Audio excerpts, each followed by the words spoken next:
Hey guys, Merry Christmas. It is December 25th, 2023, and I'm doing an impromptu video to end the year. So if you guys listen to the moon videos and the tarot readings, you kind of get a flow of what this year was like in your own personal life as well as the collective. And this morning I woke up, it's Christmas, I have nothing else to do but cook Christmas dinner, and I was like, this is on my mind because this is what I'm actively going through right now. So let me talk about it. And the subject matter is pretty much hair and spirituality. My soul is like, what is it with women and their hair? And I was like, well, that's our crown. So let's talk about it. So to start, a bit about myself. I know I do so many videos where I'm talking about, spirituality, the collective, and I never really talk about myself. It's because I'm camera shy. I'm very shy when it comes to sharing socially, but I'm gonna do it this time. I'm gonna go through it and share a bit about myself with you guys. So the pictures you're looking at, from far right to left, that's where my journey started. That black and red dress you see me wearing, that's my 7th birthday. I had just came from Haiti about 6 months prior. I was adjusting to the life in America. I was not adjusting well, to say the least. I wasn't adjusting well.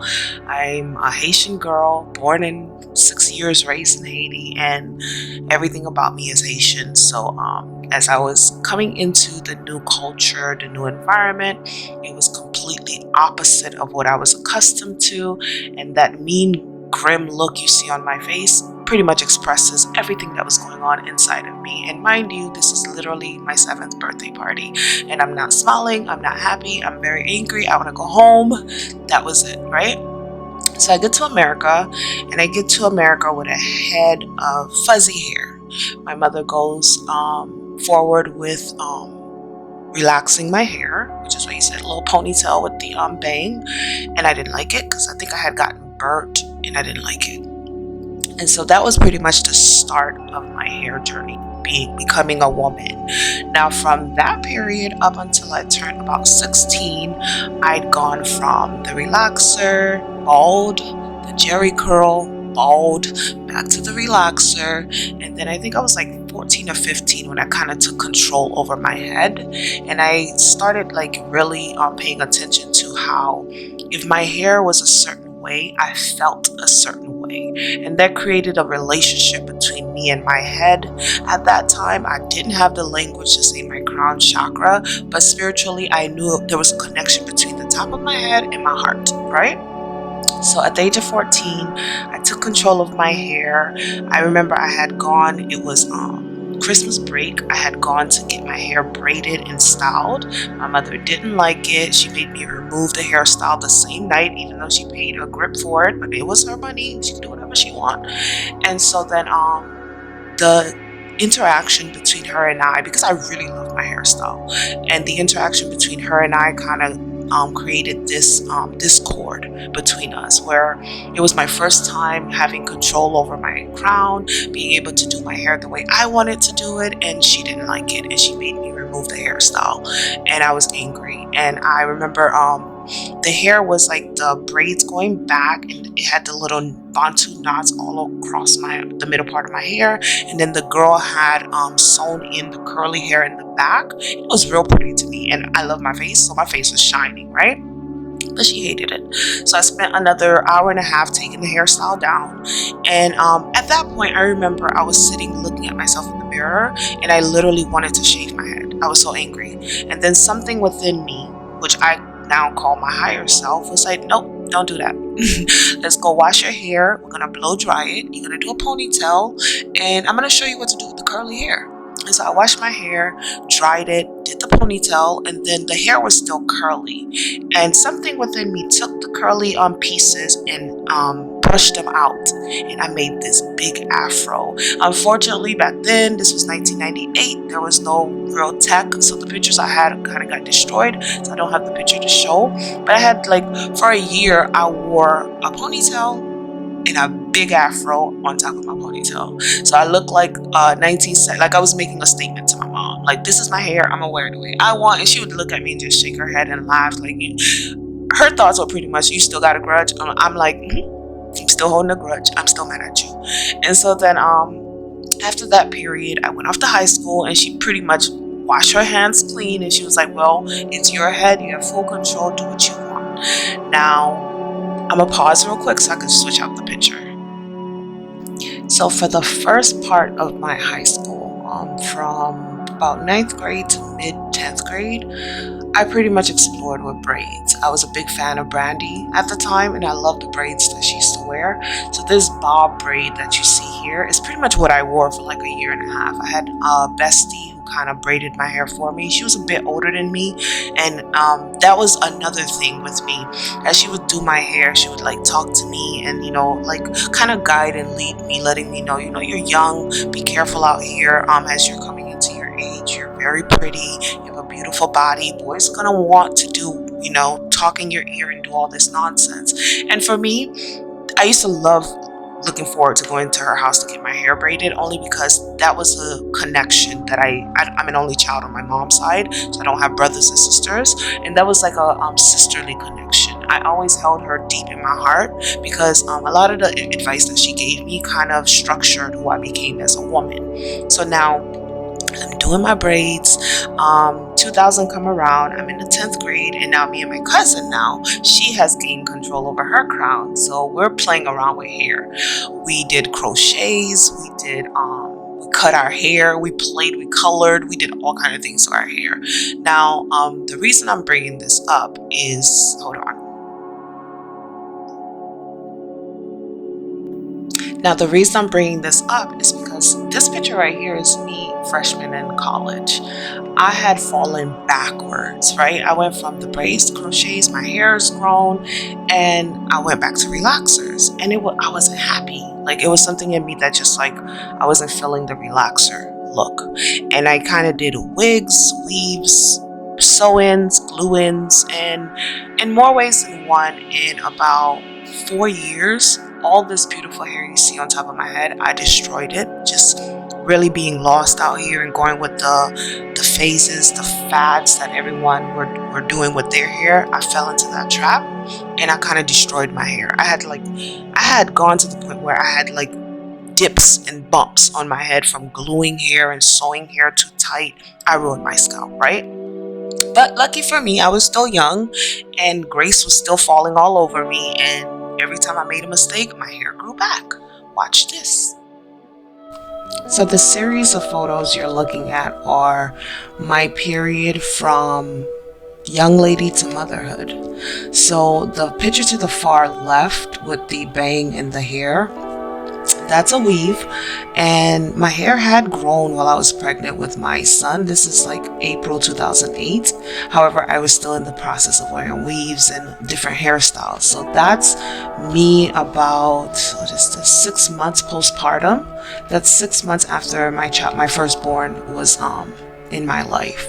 After that, I went through the curly hair that you see at the top right. I love that hairstyle. That's one of my favorite hairstyles. And then after that, at the bottom with the hair tie, that's 2012. And then to the bottom far right, that's 2013. Now, 2013 was when I made that decision to go from weaves to locks. Best decision of my life. For 10 years, from 2013 until 2023, I had locks. My hair grew. My locks had grown to the top of my waist. And I will tell you, I used to have, because I had destroyed my scalp when I was younger.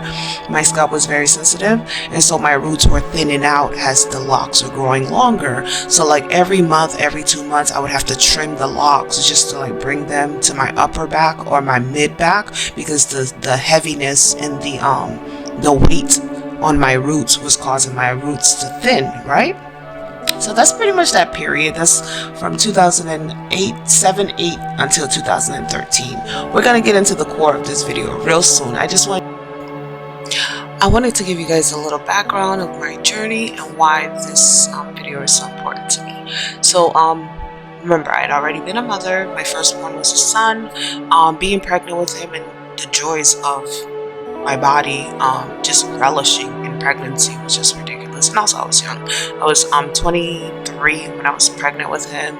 Um, I would tell you the effects of my body as a 23-year-old pregnant woman versus 30 were two different things. Like with my son, my hair had grown to like the middle of my back. My nails had grown to the point where I was getting acrylic put directly on my nails with a French tip, which was all mine. My body was just ridiculously alive. Like I think I only put on like 60 pounds when I was pregnant with him. And after I gave birth to him, within 2 months, I was back in my pre-pregnancy body. And I thought that was like, that was it. Nope. So 2014, I got pregnant with my daughter. I will tell you when I found out I was having a girl, my whole life flipped upside down because I don't talk about it a lot, but my childhood was kind of tumultuous in America, which is why I still haven't adjusted to this life. 34, 35 years later, I still haven't adjusted to being in America because life in America is completely opposite of life in Haiti. So when I found out I was having a daughter, guys, I cried, and it wasn't joyous tears, it was sad tears. I got depressed for like 2 months in my pregnancy, and then I kind of shook it off. I was like, get over it. Like, it is what it is. You can't change her sex. She's a girl. All you can do is like finish building yourself and work on being a strong, positive woman in her life. Make sure you keep inventory of all the things that you didn't agree with in your childhood so you don't pass that along to her. Now, this is where the crown, the hair, and spirituality kicks in. So with my son, I will tell you spiritually, a lot of the energy that I was processing was coming from his paternal side. I would have dreams about his father and his great grandfather and his grandfather. I would have like visions and experiences that I knew I didn't really know his paternal side of their family like that. So I knew it was like spiritual connections that were being had through my son. Now with my daughter, on the other hand, everything was with me, my mom, and our maternal side. And I'm gonna pause real quick. So just to introduce the trio, that's my mom. She is like the rock that held me down. My mother raised me as a single mother. She did everything she could. She was very strict and very stern. And as I became older, even when I was a kid, I realized it's because of her fear of the community that she was raising me in. Um, when I got pregnant with my daughter, she was so happy. Like when I was pregnant with my son, she had told me, I think I was 7 months pregnant. I had just found out via a vision that I was having a boy, but I hadn't gone to the doctor yet. And so then she, for one reason or another, she had a vision that I was having a girl. And my mama, she's a Virgo. She's very outspoken Virgo. So we're having breakfast. She had spent the night with me and my boyfriend at the time, who became my husband. And she was like happy. And I was like, what's wrong with you? And she was like, I had a dream. I'm like, oh God, what was the dream about? And she was like, you having a girl. In my mind, mind you, pardon my language, being a first time mom, this is my first pregnancy and everything. I said to myself in my head, no, I'm not. I am not having no girl. I am having a boy.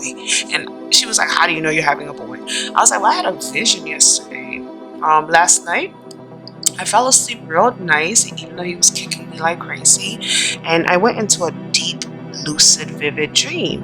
And I floated. I felt like both he and I astral projected into the universe. And I was what seems to be like the ocean of noon. And I was bathing this child. And I lifted him from the water and I looked at his face. And I knew in my heart, that's my son. That's what's in my stomach. She was like, all right, you having a boy. I'm like, why you say that? She was like, because that's, you having a boy. So I think it was like 2 weeks or 3 weeks later, I went to go get the confirmation and he was a boy.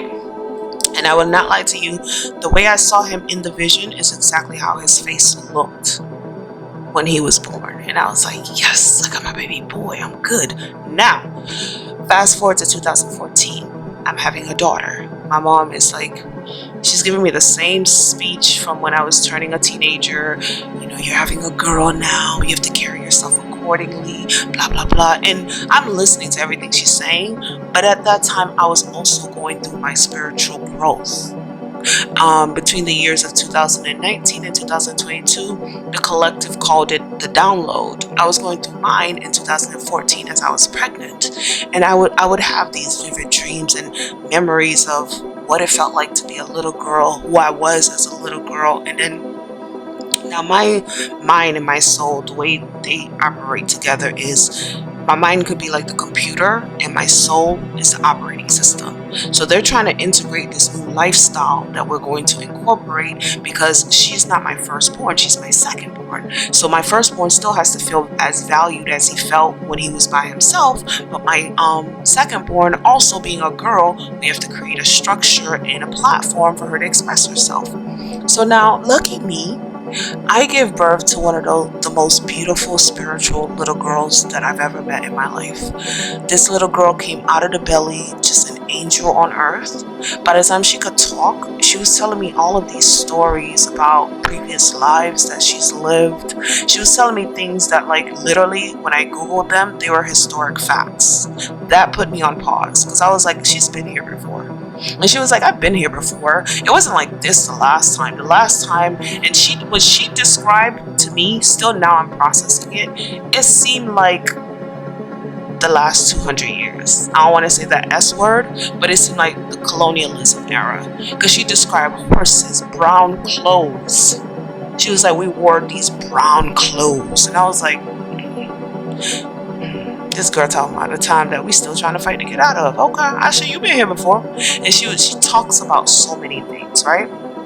Now, with her being in my life, my daughter is a mixed child, so she has natural curly hair.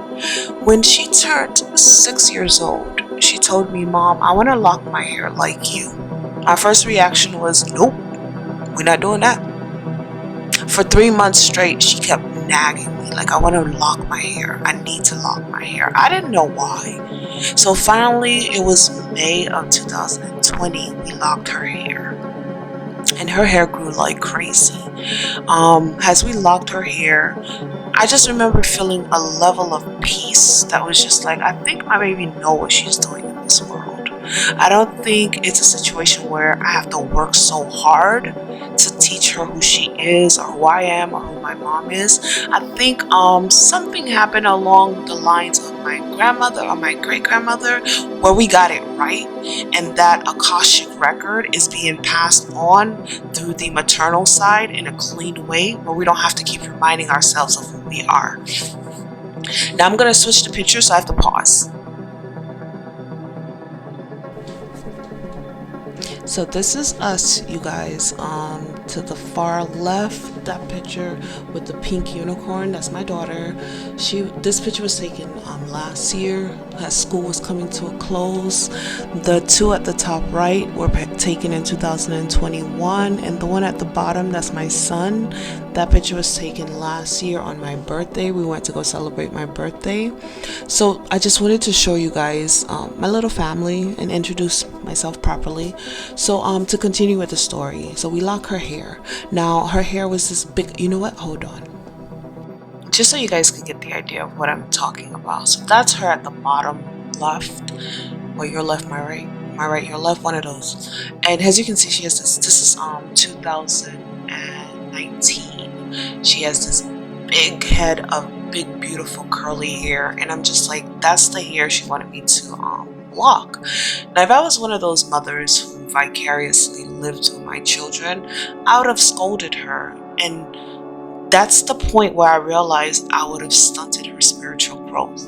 Now that little girl you see down there at the bottom with the big bushy hair, she is just this ball of fire. She talks to me about everything. She knows a lot. Now as she goes through her log transition, she's still talking, but the conversation changes. The conversation goes from what I would consider like her getting to know the world to her knowing her place in the world. And that's when, as a mother, I had to give her a level of respect that I naturally would give other women my age. Not saying that she's grown or she's too mature, cognitively, spiritually, that child is a very mature, beautiful child. And by me allowing her to lock her hair when she wanted to, it allowed her to grow and to experience, because she always tells me, I've lived so many lives, and that's only because I haven't fulfilled my journey. I haven't fulfilled my spiritual journey. My lesson haven't been learned.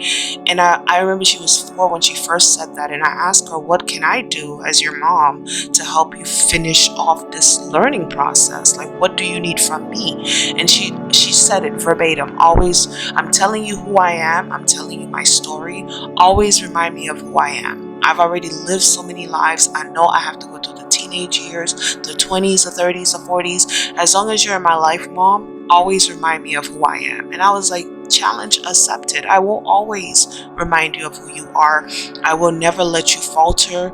Unlike myself, who didn't have that much feminine direction. Like I said before, my mother was raising me in a time when she was a single mom and she was busy. So I had to really build and secure myself. And also through the relationships I had with friends, I had to secure who I am as a person. And I told her that. And I'm like, and I'm going to do my best to ensure that as you're going through your new life journey or your continued life journey, that you never forget who you are, you never go out of character, and you never put yourself in danger. And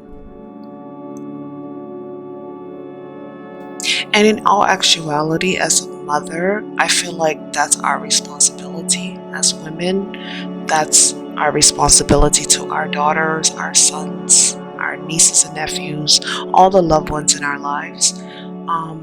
Our hair is so connected to who we are internally.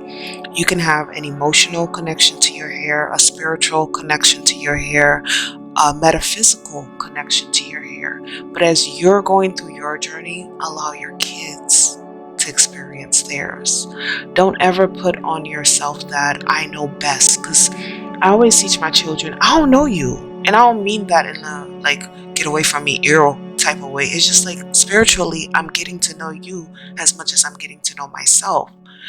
When it comes to being my children, I know myself and I project myself onto you.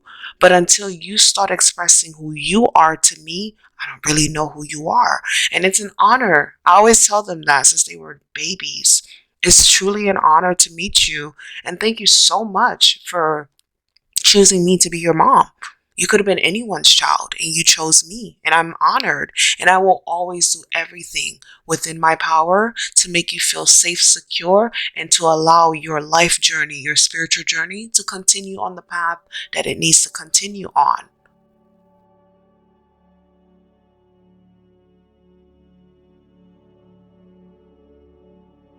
So now we're bald. In the short period that we've gone through our cycle, we've gone from her having her curly natural hair to the locks, to me having my massive hair journey that I went on, to 10 years of locks, and now we're bald. And every day I wake up and I ask myself, what's up? A part of me is like, I miss my hair. I'm like, yeah, me too. I miss the hair too, but I don't miss the weight. I don't miss the constant maintenance. I don't miss that stuff, but I do miss the superficiality of having the long locks in the hair. But what's up? And I stand at the pinnacle of my 40s and I'm like, I don't know what's next. But I'm going to keep going though. I'm going to keep going, but I don't know what's next. I'm enjoying this new space of being bald. Being bald is just like different, you know? I get to rub my scalp, which is something that I used to miss when I was a teenager, from all the braids and the weaves and all that stuff. I never, especially the crochetets. I remember at one point when I was like 15, I wanted to touch my scalp and I couldn't because I had all the stuff on top of my head. And now at this age, I just relish in the fact that I could just put my hand on top of my head, and regardless if my fingertips are hot or cold, my scalp can feel it. I can feel myself. Like I practice as above, so below. And as above, so below, I'm connected to myself. So, the moral of my story is pretty much life is short. Life is about love and living. Take the time out, just as you had to go through your transitions and your growth spurts and your growth patterns with your personal life. Take some time out to check in on your kids, check in on their emotional bodies, their physical selves, their mental and conscious states, their spiritual, their metaphysical selves. And it could be a casual conversation as, how's your day going? What's going on? What are you into now? Just take that moment to check into them. Don't forget they're forever our kids. They're forever our babies. They could be in their 30s, 40s, 50s, or they could be 5, 10, or 15. They're still our babies. And as we're processing and we're going through all the traumas and tribulations and trilogies of our existence, they're going through the same thing. And it's important to let them know that they have that support system. Let them understand that you understand that what they're going through is not easy, as they will understand that what you're going through is not easy. And together, I think we can make it to the end and be gracious for the life that we have and the memories that we share with one another. Hopefully I didn't rant and I made a point. I just wanted to take that time out. I pretty much wanted to take some time out and just say hi. This is us, this is our channel. We're both on this spiritual journey as two feminine energies, processing both our feminine and masculine energies. We will have deep thought, deep conversations.